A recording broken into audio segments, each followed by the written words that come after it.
Hey guys, it's me. So, you might notice that I'm sitting outside on my front stoop right now.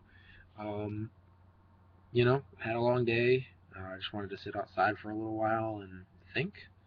Uh, so, I'm outside at a really, really late time. I think it's about midnight, actually. It is 12:14. Um, so, I was listening earlier to some Born of Osiris, and so the interesting thing about it is I've done a video, sorry, I've done a video before about them, about their new stuff, and so I kind of wanted to elaborate a little bit on that. Um, they, their music, a lot of people criticize them, and I've said this before, um, for how they go about making their music. And so the thing I want to elaborate on is the fact that their style is, for one, very unique, two, often not replicated. Um, I can't say copied either. People try to copy it, people try to replicate it, and what happens is you get the stammer breakdown bands.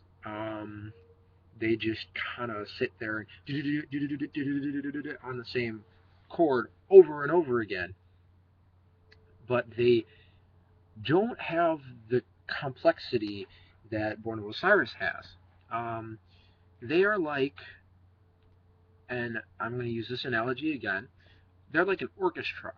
Okay, so the percussion obviously is the percussion section, but if you imagine for a second the bassist, what he plays, imagine that as, say, the brass section. You know, um, brass rarely has solos. In fact, yeah, they have solos, yeah, but not as frequently as, say, the woodwind or the strings. Okay, so brass plays the thundering undertones. It gives the power to the music, that just roaring intensity to it. Okay, the rhythm guitar kind of goes with that. That might be the lower end of the woodwinds. They don't very frequently have very many solos. They're very integrated into the depth of the music. They give the music that roaring intensity. Okay, so then there's the lead guitar in Born of Osiris and the synth, which the synth puts it on a level that no other band has. A lot of bands, I can't think of any off the top of my head because I don't listen to that. I don't listen to the modern stuff that's been coming out because it's terrible to me. But um, the synth, for one, that gives ambience or whatever you want to call it. It gives it that atmospheric feel that they so love to put in their music. It gives them that feeling of you're out in space, just kind of like chilling there. That's like the strings and the woodwinds. It gives it that feeling of like you're moving almost, but you're not. You're static. You're just kind of floating there in space. It gives it that extra depth, um, and the playing with it, and just like if your brain was, if you could hear the sounds that your brain was doing while you're like the sounds that your brain makes when you're thinking, I feel like that's what it would sound like. um, it's that intensity, that complexity that makes orchestra music so interesting to listen to. It's not just a series of notes put together, but it's this well-rounded, intricate series of notes put together. That is what the synth does. And the lead guitar also, um, they're like the strings. The strings play just, they can play so fast and add this feeling of like you're being attacked by bees and you feel like they're coming for you. Like it can have that feeling, or it can just have this below your mind feeling of you're you're racing. That's the only thing I can compare it to, you know. And when it's all put together, it has that feeling of like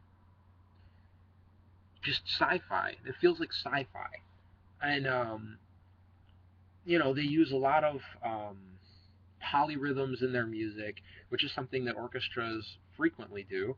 I don't think I've ever heard one orchestra song that has played an entire uh, like song without having multiple rhythms going on among the sections.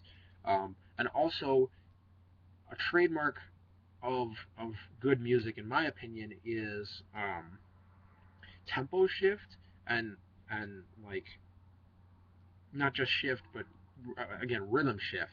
You can't really you can't really have a good song, in my opinion, in that kind of style without having shifts in tempo and rhythm.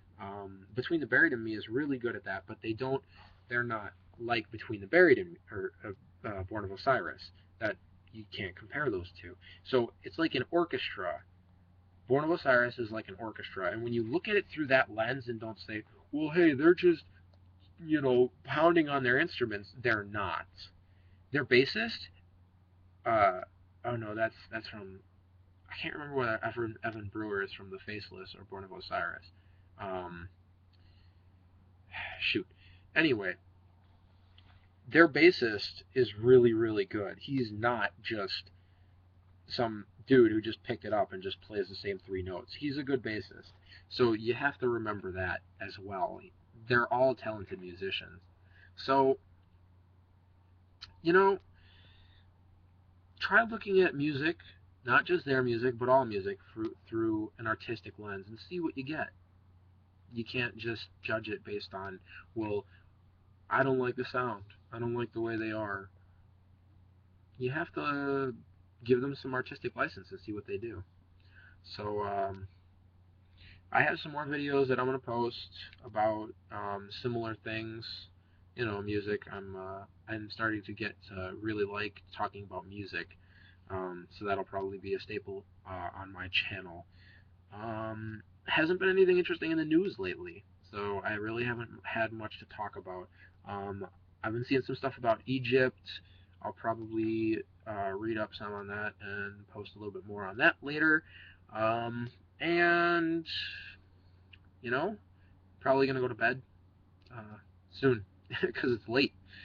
Um,